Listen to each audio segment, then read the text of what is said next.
તો વડોદરાની વાત કરીએ તો સંસ્કારી નગરી વડોદરામાં છેલ્લા કેટલાક સમયથી નજર ચૂકવીને ઘરેણા ચોરી કરતી ગેંગ સક્રિય થઈ છે। અટલાદરા વિસ્તારમાં બાવા જેવો પહેરવેશ ધારણ કરીને એક વૃદ્ધને છેતરીને સોનાની ચેઇન અને વીંટી ચોરી જનાર ગેંગના એક સાગરીતને વડોદરા ક્રાઇમ બ્રાન્ચે મુદ્દામાલ સાથે ઝડપી પાડ્યો છે।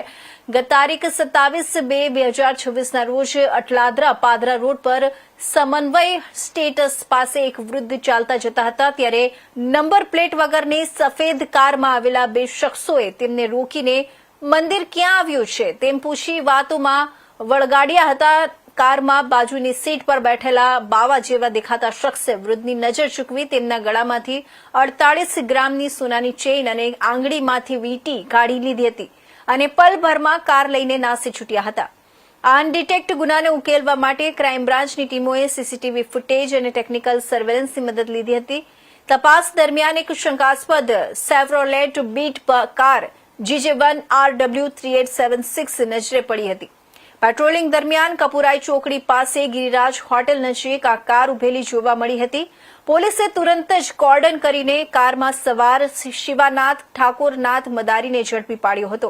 તેની ઝડપી લેતા ખિસ્સામાંથી ચોરીની સોનાની ચેઇન મળી આવી હતી। પકડાયેલા શિવાનાથની પૂછપરછમાં બહાર આવ્યું હતું કે આ ચોરીનો મુખ્ય સૂત્રધાર તેનો સાગરીત વનરાજ મદારી છે। આ વનરાજ મદારી ગુજરાતના અલગ અલગ શહેરોમાં ખૂન, લૂંટ, ઠગાઈ અને ચોરી જેવા 22 જેટલા ગંભીર ગુનાઓમાં સંડોવાયેલો છે।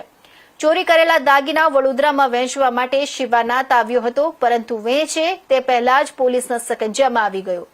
પોલીસે કુલ 8,21,720નો મુદ્દામાલ કબજે કરી આરોપીને વધુ તપાસ માટે અટલાદરા પોલીસને સોંપ્યો છે। જ્યારે 22 ગુનામાં વોન્ટેડ વનરાજ મદારીને પકડવા માટે શોધખોળ તેજ કરી છે।